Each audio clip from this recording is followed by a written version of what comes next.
Caitlyn Shadbolt has just released her third studio album, Bloom and Surrender, following the 2020 release stages, but she first came to public attention in the X Factor, in 2014. Caitlyn is an accomplished songwriter as well as performer, and her excellent country pop sensibilities are on display on this new album. So I'm going to talk to her about it. Hi, Caitlyn. Hello, how are you? I'm very well, thank you. It's such a great album, full of many earworms. My current earworm is Common Ground, which is such a lovely song. But I wanted to start by talking about the fact that it is divided into two parts, Bloom and Surrender, which are about the extrovert and introvert parts of you. I'm wondering, as a performer, do those parts ever fight each other? Yeah, it's interesting actually, because now that I'm on the road and I'm trying to create a live set and a live show, I'm kind of like, how should I put these songs together? Because I obviously want to display them, but I want them to have their own moments. And there's certain gigs where songs work better. And yeah, and definitely, I mean, even just playing shows in general, sometimes I get on stage and I'm like, I would love to just play this side of the record or this side of the record. But yeah, it's definitely just finding that happy medium, like everything. So it sounds like you've worked up all the songs on the album to play live. I imagine a bit of instinct comes into it once you get to a venue, because of course you don't know what the audience will be like. Totally. I know. I can have this entire set list written out and then just not follow any of it once I get on stage, because I just feed off the energy of the crowd and just go, okay, you guys need this one next, and here we go. So right. Now, you said that the Bloom half is the party half of the album, and that is true in terms of the tempo and style of the tracks. Although lyrically these songs do have depth, they're not, party hardy songs. Did you set out to write a party half, or did it just turn out that way once you looked at the songs you had? It kind of just turned out that way, to be honest. I felt like I had most of the songs, and then I was like, these are really contrasting. How am I going to make them work together? And so I guess the songs dictated what the album became, as opposed to the album dictating the songs. Yeah, interesting. Because you started writing the Surrender songs in 2020, from what I understand. That's, Stages was out in 2020, but we all know what else happened in 2020. It was in time of enforced introversion. So I'm wondering if writing those songs helped you navigate that time. Oh, absolutely. Yeah, it was such a reflective time, I think, for everyone, and everyone processes it differently. Some people turn to like a bottle of wine, and I mean, I must say I did that plenty as well. But I wrote a lot of songs in that time, and I just had time, like all of us, to sit back and just think about life and my values and what my thoughts are on life in general. And so, yeah, I found it was quite therapeutic, almost, to just write a song and just let whatever come out, and then for me afterwards to say, okay, what am I trying to say here? So yeah, it was actually a really nice process. Because you do some co-writing, were you doing Zoom co-writes during that time, or did you wait till it was over and you could actually see people in person, and you just went with the start of the songs you had? Yeah, I did a few co-writes, like one of them being with Melanie Dyer. There's a cut on there, but for the most part I don't love writing on Zoom, because I'm always all about the connection, and the connection is quite often, pretty rickety. And I think that is why so many of the songs on this record are just written on my own. It's just me as the writer, which, yeah, I think it's cool. I think I love that every album that I release and that most artists release is really just like a result of the last couple of years of that person's life. So I think this one's definitely that for me. Yeah, part of what I detected on the Surrender half, and it may or may not be true, is that it's almost like you surrendering to loving and being loved. It seemed like that was, and it's not like these are 5 love songs on that half of the album, but there was just almost a bigger sense of that going on in your life. So I'm wondering if that was a conscious theme. Yeah, totally. Yeah, I decided to call that part of the album Surrender, because it really was about me surrendering to just everything, including how I feel and what I want to write about, and how I want to write that, but also just surrendering to, we're in lockdown, we have no control over this, let's just let it happen, surrender to the timelines. You think you have control over all this stuff, and really you don't. So as a songwriting exercise, I also just, I let myself surrender to whatever I felt in that moment, and that's what came out. And you've allowed yourself to be vulnerable on some of these songs like Growing Pains and Fly on the Wall. And I'm wondering if, as you get further in your career, you trust that the audience is there to catch you when you're vulnerable like that. Yeah, I think so. I think the older you get too, the more you just kind of get tired of like, you know, putting your walls up and just trying to be the happy-go-lucky person. And it's like, oh, come on, man, we're all human. And I think the best way to connect with people is to be vulnerable. So yeah, I just decided, yeah, bugger it, I'm gonna literally wear my heart on my sleeve with these couple of songs, and I think people connect to them in their own way. And that's what I love about songs too, is that you know, it's really up to everyone's interpretation.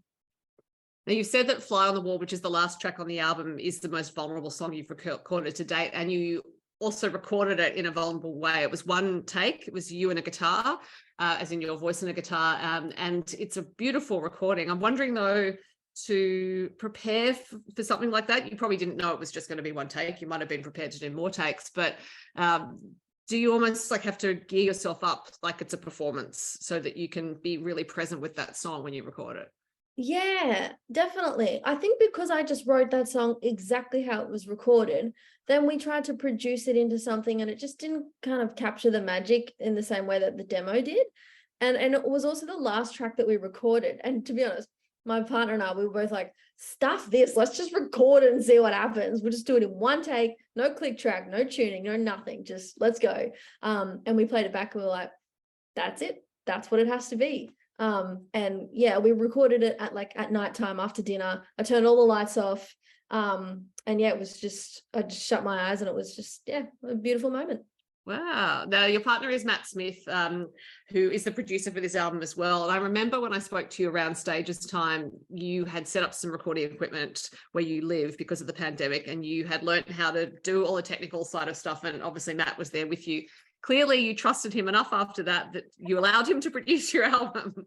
Yes. Yeah. So our pandemic project was, you know how some people, I don't know, they start a herb garden. Well, we built a studio. We just built a massive shed and put a studio in it. And when I say we, I didn't actually lift a finger. It was all Matt. But I was like, that paint color's cute. Let's do that. So yeah, and then we kind of decided, well, we've got this amazing space. Let's just try it. I mean, we're both artists in our own right. We're musos. We're so creatively involved all the time as it is. So let's just do the whole thing and see what happens. And we almost got divorced before we got married, but we didn't. Over the studio. yeah. Just the recording process. It's a lot. It's kind of like, you know, people that might go on the block or something, just to test out their relationship. But anyway, we survived. We're great. And it's a great record has resulted. But I can imagine it would be testing, because particularly for you as the artist, and you would have your own ideas about how you want things, and he's imposing his ideas, or maybe not imposing, suggesting. Oh, absolutely. No. He was like, nope, that's wrong. It's got to be like this. And you know, we're both really passionate musicians. So the way he would hear things sometimes and the way I hear things, and but that's just the creative process. And it's also just like, it wasn't also just that, it was like working Pro Tools out and recognizing that it can just throw tantrums at any point in time, and you know, the technical difficulties and things that break, and you pull your hair out. But hey, it was all part of the process. So now that you have this studio, are you more inclined to go and demo a song when you're writing it, just to see how it turns out? Oh, absolutely. Yeah. I feel so privileged to be able to just walk over to the studio and lay down a track, and then just to know I've got it and I can build on it anytime I want. Yeah. Now, you wrote Let It In and Common Ground with Sarah Buckley, who was a collaborator on Stages as well. What works so well between you and Sarah that you're doing it again? I don't know. We're both Libras. There's something about it. And you know what? So is Melanie. All my favorite people are born in October. Look, I don't know. We just get along really well. And the songwriting, like, you know, the connection thing, we kind of look at each other and we're like, I just got to be that, isn't it? We just have a good time. And I think our styles are somewhat similar, and we like the same stuff. And we just have fun and write songs and put them on records. Now, you mentioned Melanie Dyer, with whom you wrote and recorded Dumb Decisions, and there's another track on the album, I think, that's a Mel Dyer co-write. You were also on tour together recently. I'm actually wondering what the very first song you wrote together was. Oh, good question. I don't think it's ever seen the light of day, if that gives you any idea on the quality of it. I actually don't remember. We've written quite a few songs together though, but I must say writing Dumb Decisions was the best writing session I've ever had. It was great. I've never laughed so much in my life. So yeah, I think the song also kind of shows that. And the tour was great fun because I saw you live during that tour. So I'm hoping you might consider doing it again together because it was a great pairing. But are there any dumb decisions you've made just generally that have turned out to be great? Oh, probably too many to even remember or to start. Yeah, I think like the whole song came about as just general like reminiscing on tour stories, like just random stuff, even if it's as simple as like an outfit choice. And I don't know, I think sometimes, yeah, the best moments when you're on the road is like sitting around in the band room just talking about the times and laughing and going, oh god, that was so bad. And yeah, I don't know, I think reminiscing is I'm a very nostalgic person, so maybe that's why. Right. Are you a nostalgic person in terms of like keeping a diary, keeping journals, or keeping just mementos of various places you've been? Yeah, yes and no. I think photos is a big one. I take photos of lots of things, and I love looking back through the memories of that for sure when they pop up. Do you tend to use photos or other, I suppose, memory triggers, for lack of a better term, when you're songwriting? Like you're thinking, I've got there's a niggle here, there's something I want to write. I'm just going to have a look at what I have and see if that sparks something. Yeah, in some ways, yeah. But yeah, probably mostly just to jog my memory. To be like, and also it helps me time place things like, oh, that's right, we did this, and when was that? Oh, we went to the beach soon after that, so I'll go back and I'll look, and there we have it. Now, at the time I'm speaking to you, you are on tour with Brad Cox and doing quite a few shows along the Eastern Seaboard, but you also have some festivals coming up, including one in your hometown of Gympie. But I'm going to focus on country on Keppel, because I imagine that playing a festival on a tropical island is a great gig. It is, I know, and I'm very fortunate. I'm still like, you sure this is a paid gig for a whole weekend? But yeah, this will be my second time playing country on Keppel, though this time is in winter, which is great. I'm excited for that. Won't be so scorching hot. But it's amazing. It's such a beautiful part of the world, and the event in itself is like no other. It's so cruisy but fun, and you just hang out on an island with a bunch of people together and play music, and it's amazing.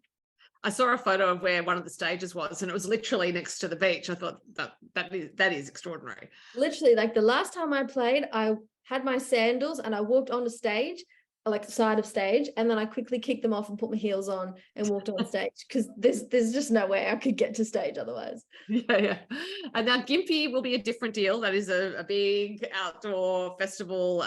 People camp there. So I imagine quite different to country on Keppel. Do you like playing those big festival shows? I do, yeah. I mean, I love all gigs, really. I love the huge big festivals, and I love the intimate crowds as well, when there's just 50 to 100 people in a room. So but yeah, the Gympie Music Master, I mean, I'm excited. It's my hometown show. I look forward to it every year, and yeah, I can't wait to get back there again. So I guess that it suggests that there might be more Bloom songs for Gympie than Surrender songs, just because of the sort of crowd it is. Well, yeah, quite possibly. Although I am doing like an acoustic show this time, just because so much of the tour this year is acoustic, so we kind of stuck with that. So it might be actually a great opportunity to have a little intimate moment at the festival. We'll see. And any plans to tour on your own or with someone else to tour the album? I think we'll wait and see, because the next sort of 3 months are pretty well blocked out and full up. So the end of the year, yeah, we're working on some stuff. It's just a case of logistics and mapping it all out. But yeah, I definitely do hope to do some more touring. Well, Caitlyn, it's a fantastic album, Bloom and Surrender. It is out now. I hope people go and listen to it. You already have many, many Spotify monthly listeners, so I'm sure this will add to their number. Thanks for talking to me. No worries. Thank you.